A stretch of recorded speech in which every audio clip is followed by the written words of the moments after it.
Welcome, everyone, to Watch Challenge. On each episode, we challenge ourselves to find and watch a film of a particular type and then report back the results to each other and you fine listeners. My name is Aaron Spears.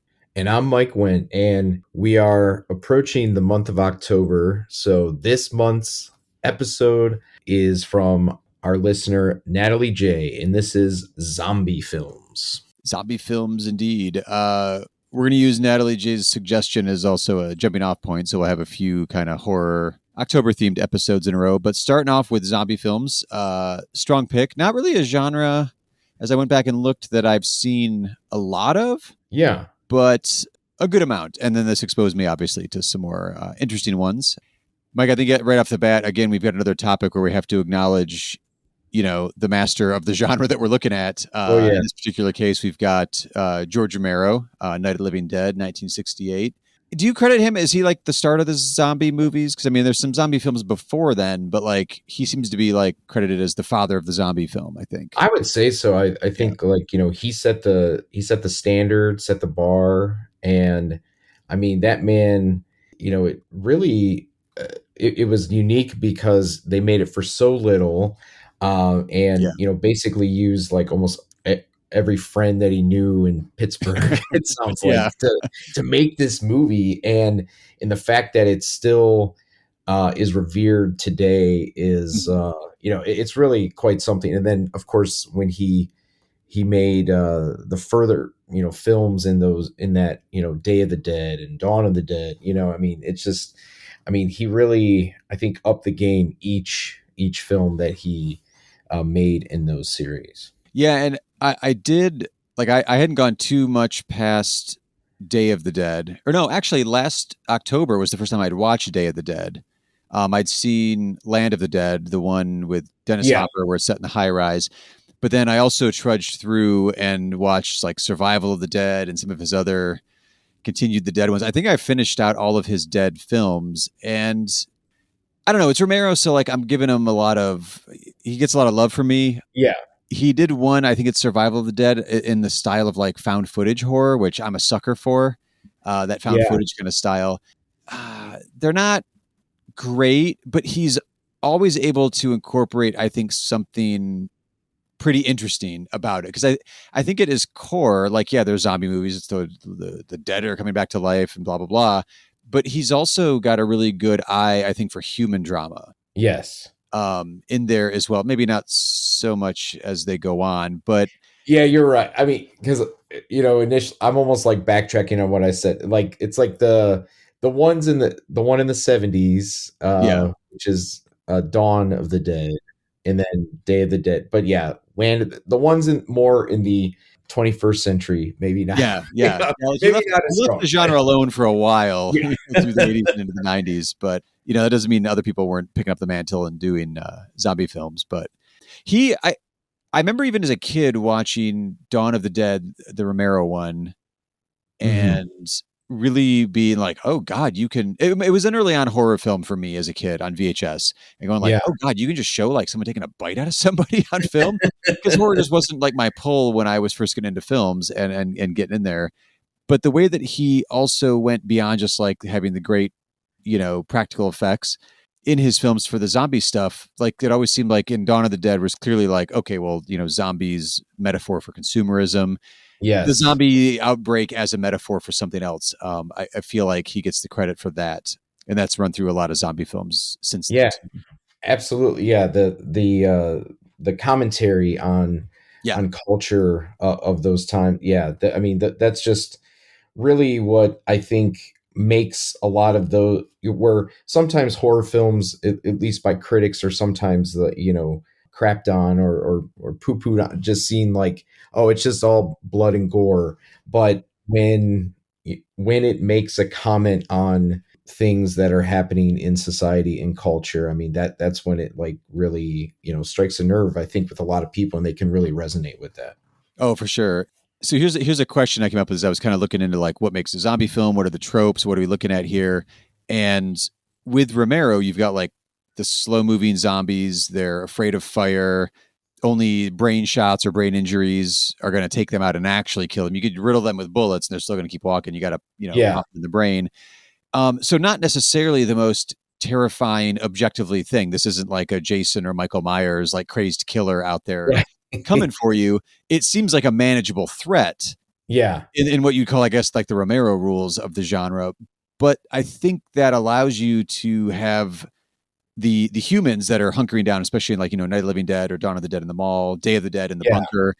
It allows for like the human drama to take over, and humans, we always find a way to fuck it up. And Right. I think that's where like that human quality of his stuff comes out, where like it's not really like it's the humans screwing it up, because like this should be an easy threat.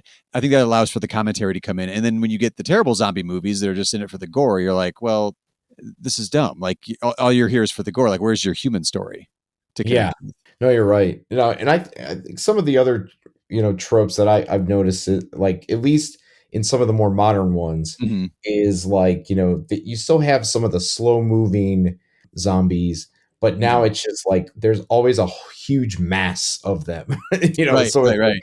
you have our hero who, maybe there might be one of the characters that we are starting to root for in the movie, but then is ultimately his or her demise is just the fact that there's just like thousands of them, Right. Yeah. and Romero, of course, couldn't afford, to have the image of thousands and Fair thousands enough. of Yeah.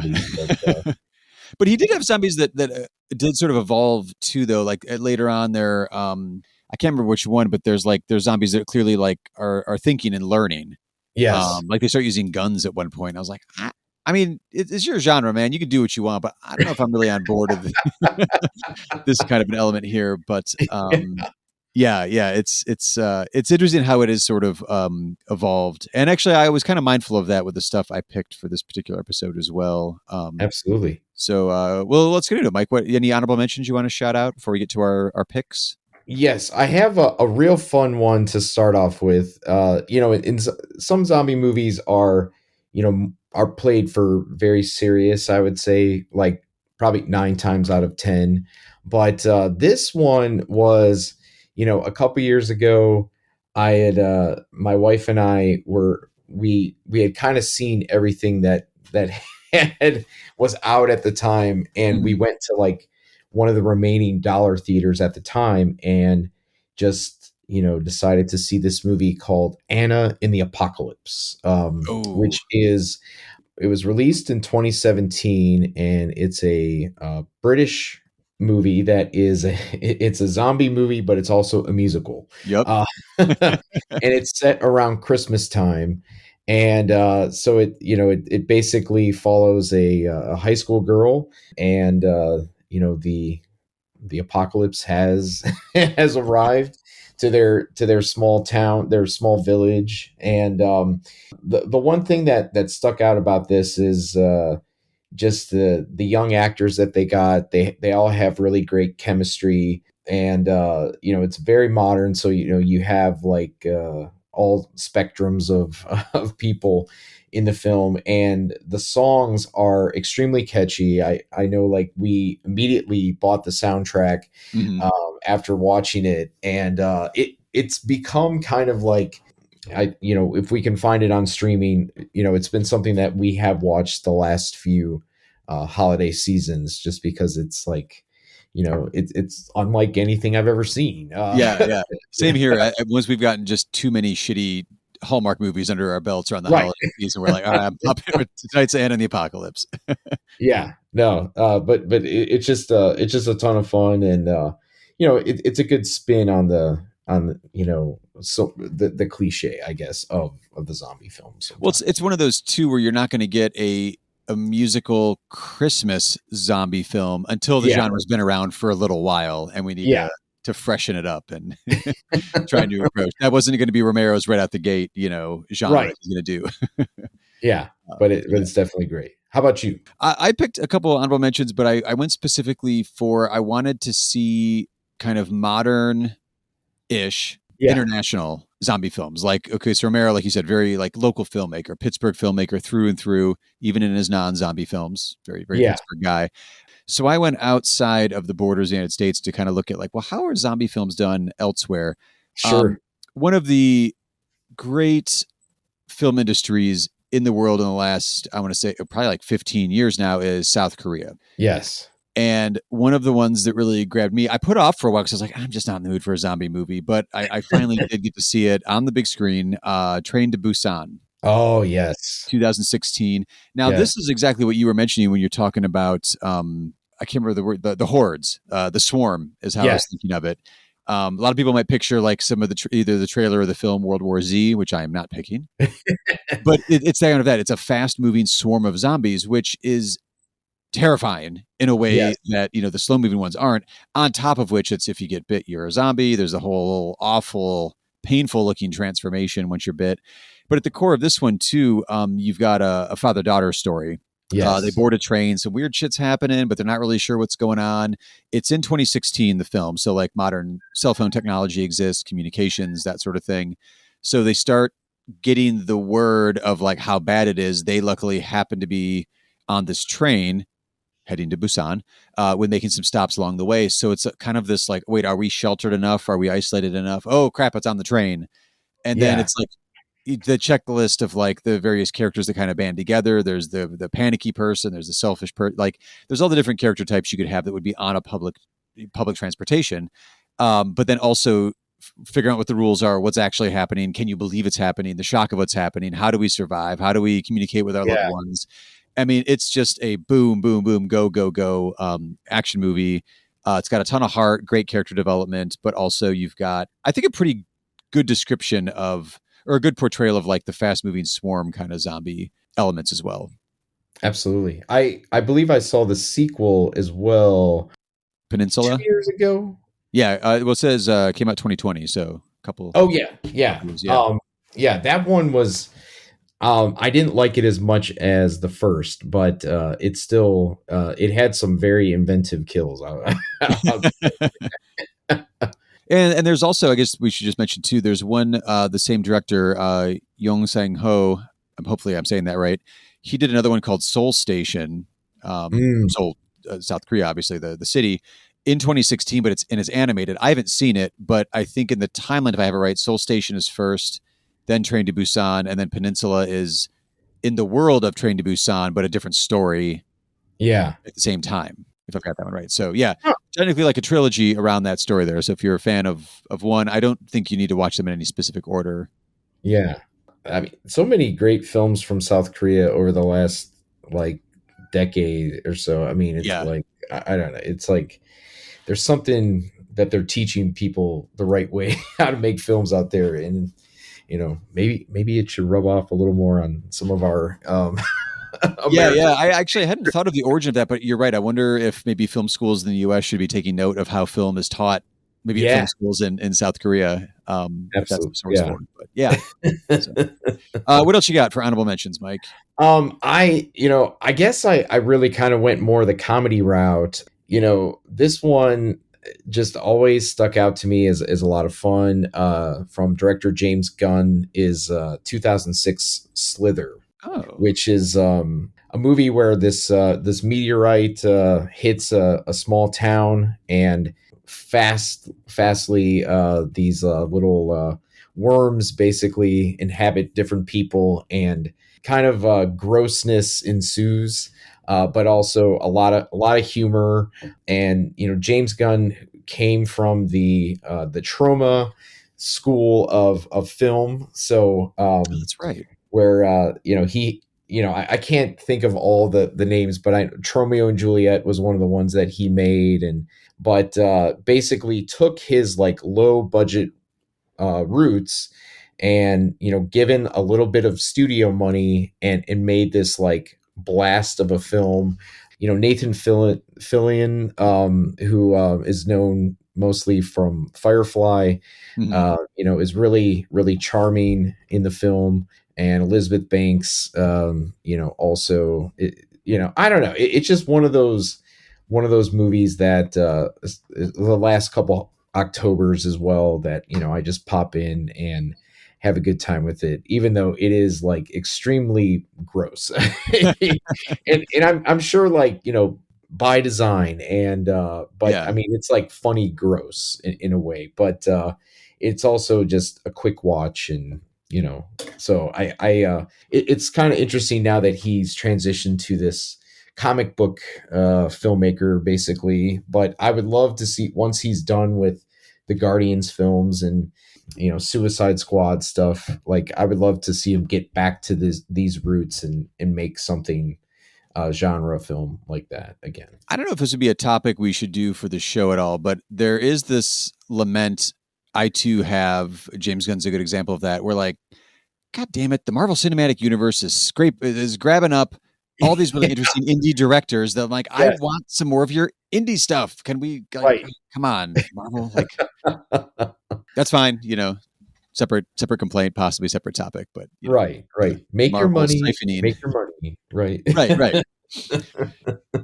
No, that's interesting. It's also was that a lower budget one for him, or was that like? Yeah, I haven't actually seen some other, so it was like a $15 million budget. okay, so not too bad. Considering it did come out from Universal, so it was probably something on the lower end that they were doing at the time. But it's like obviously when you have a filmmaker who comes from that really low budget world of Troma, they're able to probably do a lot once they have the keys to 15 million.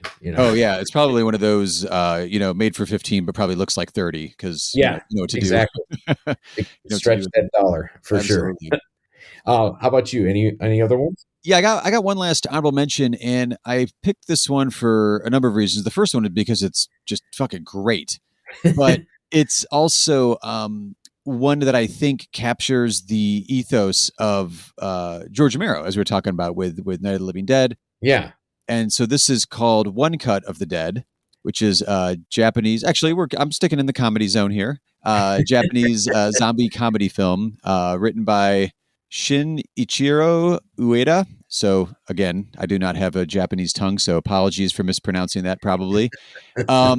Made it for like an extremely, extremely low amount of money, translated to American dollars, $25,000. As a filmmaker, Mike, you probably appreciate this too. 8-day shoot for this one. Wow. A week. Shot this movie in a week. This one, though, it is highly spoilable, which I'm not going to do. Yeah. So the start of this movie, when you watch it, is it's one long take, and I forget how long it is, but I want to say it's like at least a 15, maybe 20 minutes long, and you're just like, what the fuck did I just watch? It's crazy. So I'm only going to talk about the first section of it because I think it would hook anybody who's into zombie films, or actually if you're just a fan of like of films in general, because it's a movie kind of about making movies. Yeah. So the film starts off, you see the cast and crew of this low budget zombie film called True Fear, and they're shooting at an old abandoned water filtration plant. So the director of this movie is desperate for the movie to work out, right? He's got personal debt. He's frustrated with all these actors that are just doing their own thing and they're not really paying attention. And he's trying to arrange this like one long take of a thing. And he has drawn a pentagram in blood to try to activate, real zombies because there's this haunted pass to the water filtration plant. And that happens. Like they're shooting this, and as they're shooting it, zombies attack. And it's all one take. It's bonkers. If you're at a zombie movie for the gore, you get the gore. If you're there for like the interesting kind of dynamics within all of the different humans and how they're completely screwing this whole thing up, when it shouldn't be that hard to save yourself from a few zombies popping up when you're, all together and binded together, it should work out. But, they figure out a way to fuck up that whole thing as well. And it does play in the realm more of the Romero stuff. This isn't a swarm. This isn't a fast moving zombies, but if you're bit, you will turn, et cetera, et cetera. So it plays around with zombie conventions and also plays around with film conventions at the same time as well. And like I said, that's just maybe like the opening 15, 20 minutes of the movie. It gets really interesting from there on out, and how it plays with storytelling and the zombie subgenre as well. And I know we maybe peeling the curtain back, but like we had talked about this before we started recording, that there's a French remake of this very film, even though I didn't know this was one of your right, your picks, but just it's from the director who made The Artist, that won, swept the Oscars a couple years ago. So I'm very curious to see his take on. This. I am too. His is called Final Cut. Yeah, which is also a decent title. But I think if I remember correctly, One Cut. I mean, we have it like at the library I work at. We have it on DVD, so it's available on physical media. But I think Shudder grabbed it. If I'm not okay. mistaken. Has it? So it's. That's I think great. it is out there streaming as well. But any other honorable mentions, Mike, or should we jump right in with our watch challenge picks? I think I'm ready to reveal my pick. All right, what do you got? What is your pick for zombie films? This film is a movie that I first heard about because my former boss, his first job in film was on this particular movie. Ooh. He played a driver, or he was a driver for the film, but he also they put him in makeup and made him a zombie at Nice. one point. So so it's a movie that I bought based on him telling us that he was a part of it, but it sat on my shelves unopened and everything. But it is Chud 2, Bud the Chud. Eat 'em up! Eat 'em up! No, no, no! These are Chud. Cannibalistic humanoid underground dwellers. Prepare for horror, laughs, and thrills in this outrageous sequel to the home video hit Chud, Chud 2. Bud the Chud.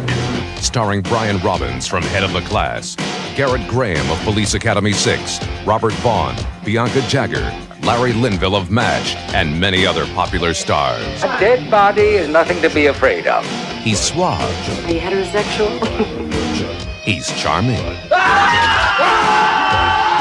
He's different. Well, he eats people. I guess that can be interpreted as personality quirk.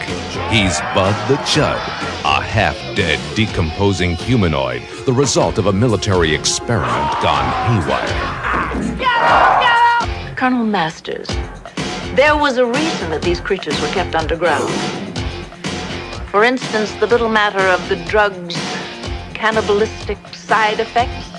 Now he's loose on the town, spreading the horrifying Chud disease everywhere. What in the wide world of sports is going on in here? We're not just talking about some animated corpse. You got it? Everything it infects mutates. The army, the police, and the FBI can't seem to stop this ravenous plague. But a group of clever kids might just chill the Chuds. Unreal. Chud 2. This Chud's for you. And it's from 1989. And the basic plot is, there's a military experiment to create a race of super warriors, and it goes bad. And it unleashes legions of zombies on this suburban neighborhood. So I will be the first to admit this is not what most people would consider a very good film, but it does have some charm to it, and it also features a lot of character actors that are known for the horror genre, especially the Garrett Graham, who plays Bud, and he's probably best known. I mean, he was in Phantom of the Paradise. Oh yeah.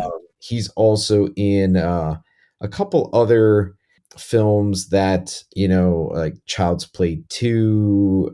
He definitely has a lot of B movies and like horror films under his belt. The other really entertaining character is played by Robert Vaughn, who is he has so many credits, but he was in Magnificent Seven. But towards like the latter part of his life, he tended to be in a lot of these like lower budget 80s, Mm-hmm. horror comedies and everything. So yeah, it is, like I said, it's not, it's not the greatest movie, but it also, I will have to mention, it stars Brian Robbins, who is now the one of the heads of Paramount, but it was best known in the 80s for being in the show Head of the Class. So this was, Oh yeah. yeah. So I think Yeah. this was intended to make him maybe break out, but his role is kind of underwritten, I would say. So like, it's like you could see like, he's trying to like charm it up or something, Mm-hmm. but he wouldn't like probably have it on his demo reel or something. um, but I find it funny that he now like runs like a major studio. But Yeah. but basically, it does ultimately lead to this big, because they're high school students, so it ultimately leads to this big dance scene towards the end, and there is a with all the zombies, and there's this theme song that kind of runs throughout. It's Bud the Chud. It's kind of like an 80s like robotic rap kind of song. You can find it right now on Tubi for free as Okay. well. The one thing that gave me like the good feels is it was put out by Vestron Pictures. So, like that V logo, Oh yeah. so my guess is that it was probably direct to video. I could be wrong on that, because I think Vestron just put a lot of stuff straight to video. Yeah. I think that was their thing. But Bud the Chud, and I did look for my boss, but I could not spot him. But I did see his Oh, name in the credits as a driver. So, okay. um, so that's my pick, Bud the Chud Yeah, it 2. says originally intended for theatrical release. However, the movie was put out on VHS and Laserdisc by Vestron Video, Yes. September '89. So quick question. So I just, what the fuck? No, I I feel like that's the reaction watching the movie. So I'd never seen Chud 1 Same. I have not either. until this past spring. Which CHUD stands for Cannibalistic Humanoid Underground Dweller. Good point. Okay. So Yeah. yes. So I watched the first Chud. Highly recommend, is one of those just like so bad it's awesome Yeah. like B movies. So I knew there was a sequel out there. I did not remember that it rhymed Chud 2 or rhymed Bud the Chud, but yeah, Bud the Chud rhymes. But it's not zombies in the first one. So you're saying in this one They take the form of zombies. Yes. but they're using this like the DNA or something from the Chuds from the first movie. Yes, there is this it's basically like this, it's in these vials Okay. in this military area, and at the beginning of the film it gets like, it falls on the ground, Of and course. everybody's like, "Oh, and then that's what kind of caused the catalyst. It's like it's Oh. kind of lazy. I will say, like, it's not like it's kind of just done like almost like half-assed, and then it just like all of a sudden zombies start. Okay. But here's the thing. Here's the one thing that's funny with it as well that I just remembered is like it doesn't really have a lot of gore, because they are trained not to fully like kill them. They just kind of give you like a little bite, and that's what makes you a zombie. Like, a dog gets the zombie treatment, Oh, but nice. is not like fully maimed or bloody. It's just like a little bite, and then all of a sudden it's like this evil dog. Okay. So yeah, you have to.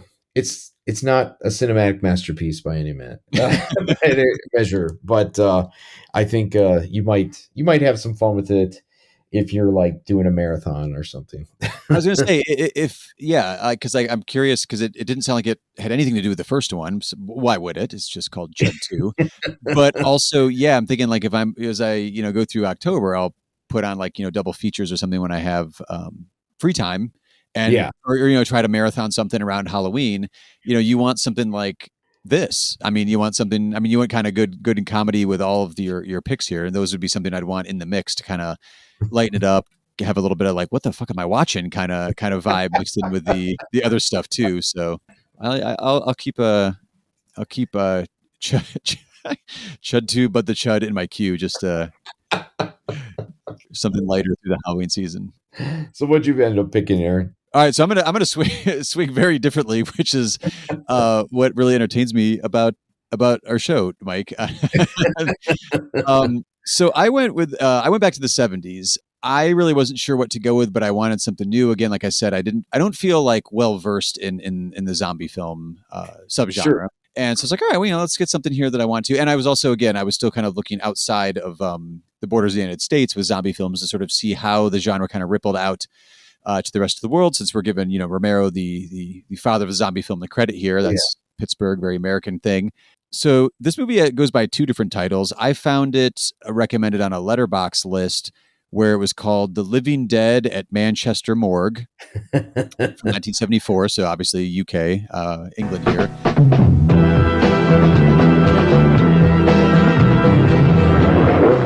Look, it's not my fault, Sergeant, if Christ and saints are out of fashion. Satan's all the rage these days. Listen, boy, you keep getting on my nerves, and I'm going to give you another kind of house to look after. One with lots of bars in the windows. We better reinforce that door. Take the lamp.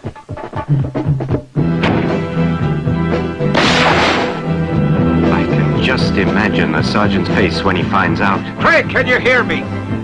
Sergeant, they're dead people trying to kill me!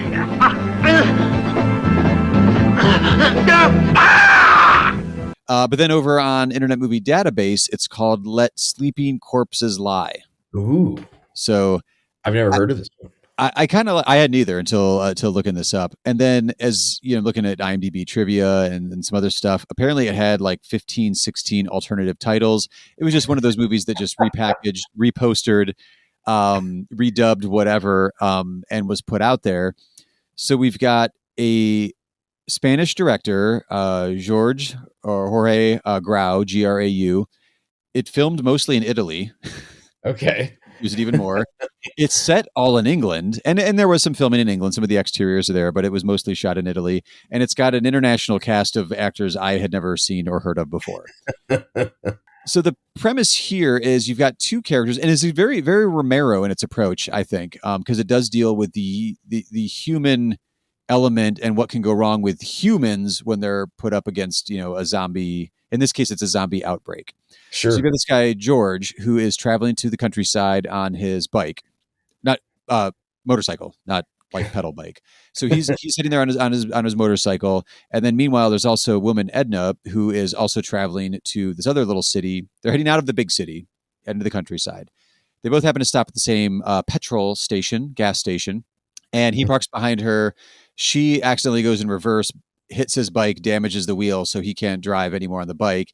And, at least I can do, I'll give you a ride. So they're now together. So they don't know each other, but they're thrown together and they get lost in the countryside. Of course they do. And because either one of them knows exactly where they're going.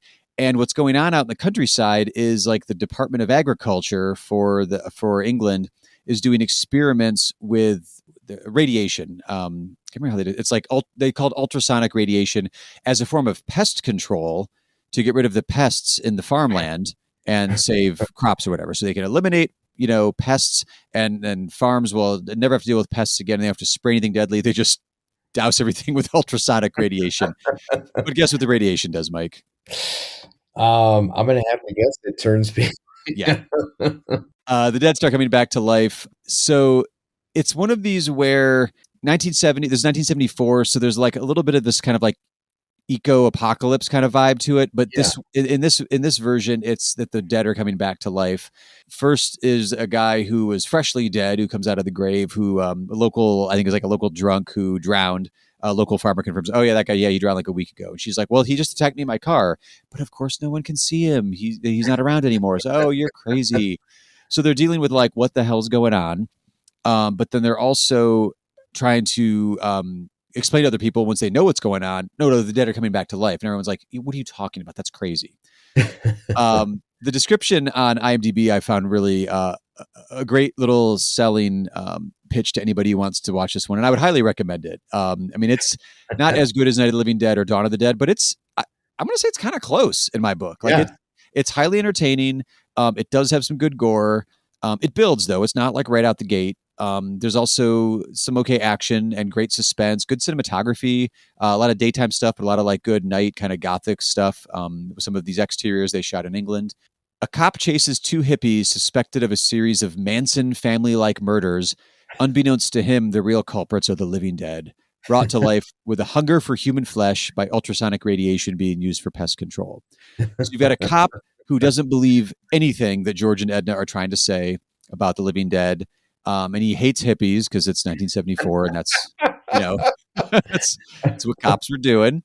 Like I said, it's really great how it builds. If you do not care for gore at all, you are not going to like the end of the movie. It does lean very heavily into that because they're zombies and they're pulling like intestines out of people. And it's not really over the top gore. I don't know if I'm going to explain this too well. I mean, zombies aren't real, but that's what zombies do. They eat people. So you do have scenes of them eating people. I don't think it's to a gratuitous level, but it's to a degree where you're like, oh God. But it doesn't linger on it and kind of fetishize it the way like kind of more modern stuff does when it really leans into the gore. This is 74, so it's pushing some boundaries. And I don't want to go too far into it, but it does have that Romero vibe of like, oh God, these humans are just going to fuck it up, aren't they?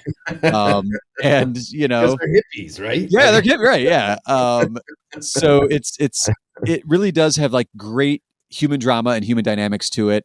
But it's also interesting because you have two characters who don't know each other, but they're thrown together, and because they're experiencing this trauma and this whole story, they do feel a kinship for each other. And it's also over like one weekend. It's only a few days here.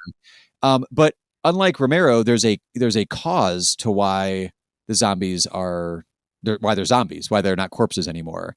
And as an audience member, you're like, oh, if they could just stop this radiation pest control experiment, they can stop the zombies. And some people at the morgue are aware of kind of what's going on because they're using these steel coffins that like bolt shut so that hey, they won't come back to the fucking life anymore. Kind of thing. So it's interesting who does and doesn't know what's really going on and who they tell and who believes them and who doesn't believe them. Because again, it's kind of a confined time period, but I'd highly recommend it. It's definitely, if you're a fan of like the Romero school, we'll say the early Romero school, this one's right up your alley and definitely is playing in that Romero sandbox very effectively. Definitely up my alley. Yeah, it's a solid one, and like I said, there's some good daytime shots. There's some good evening kind of shots. At one point, like they're trapped in like I guess the basement at the mausoleum at the cemetery. So then you're just like, well, shit, there's corpses everywhere. Who knows what's going to go back? So there's some close calls. It doesn't lean too hard into tropes, I don't think. Like I was like, oh, they're going to fall down now, and like, oh, please save me. Like there isn't too much of that. They're characters who I think are pretty smartly dealing with what the hell is going on, and they don't really have the words for it because they're not in an era. This is 74, so they're not referencing zombie films at all. So it's not meta at all. It's a sincere trying to cash in on, hey, Night of the Living Dead, zombies are successful. That's a hot horror topic right now. Let's make a movie. Well, they just happen to make, I think, a pretty good one, trying to cash in on a current trend. So it's either Let Sleeping Corpses Lie or The Living Dead at the Manchester Morgue. Okay. I think the first title is much better. And I think I found that one also on Shudder right now. Oh, nice. But I'm sure it's out there too. I need to I need to get Shudder back in my life because I let it lapse, and there's a lot of good stuff on there. Oh, and apparently Edgar Wright has also seen it and praised it, but he saw it as a movie called "Don't Open the Window." So I don't know what to tell you. One of those three titles. I wonder if that inspired his Grindhouse trailer. Don't. Yes, this right now is saying that it inspired his trailer in the Grindhouse double feature. Nice. Don't. All right, good call. Also, yeah, great film brain, Mike. You remembered the fake trailer for a movie that doesn't exist in the middle of two other movies from a decade ago. Oh, enough. That could have been a great honorable mention. Just even like I would love to see whatever that is. Like if he ever made the feature of that, I would be like, please, Edgar, take all my money. I will. Let's do it. Yeah, yeah. So for our official watch challenge picks for zombie films, we've got Chud 2, Bud the Chud from 1989. Which, Mike, was that a mild recommend? What's the recommendation level here? Yeah, it's like as a fan of 80s horror, I would say if you are a fan of 80s horror, yeah, it's definitely on the lower tier, but it's worth a watch, and it's like 84 minutes, so it runs at a clip. Oh, nice. Yeah, nice and breezy. Yeah. So yeah, we got Bud 2, Bud the Chud, and The Living Dead at the Manchester Morgue, aka Let Sleeping Corpses Lie, aka Don't Open the Window from 1974. Many thanks to Natalie J for that topic. That was a great, some good finds there. Mike, what challenge do we have in front of us for next time? So up next, we're going to do J-horror, which is Japanese horror. So we're always taking listener suggestion, any genres or any topics you want covered. Please follow the links in the show notes. You can always email us. Absolutely. And until next time, folks, if you're enjoying the show, rate and review the show in whatever podcast app you are using, and we'll see you in time for the next challenge.